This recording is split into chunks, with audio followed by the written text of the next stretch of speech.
How to use ChatGPT for language translation.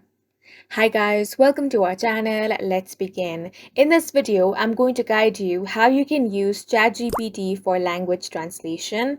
For this, you want to open up any web browser and head over to chatgpt.com. Make sure to sign into your account.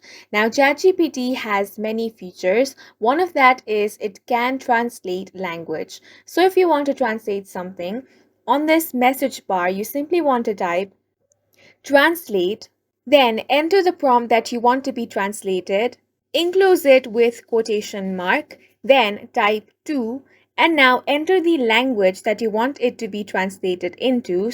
Now, for example, I'm going to type Korean. Now tap on the send option.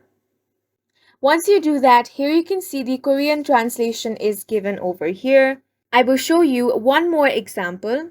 Again, you want to type translate, then quotation mark and enter the text you want to be translated and close the quotation mark. Now type to and enter the language that you want it to be translated into. Once that is done, tap on the send option. And as you can see, the translation is very easily done.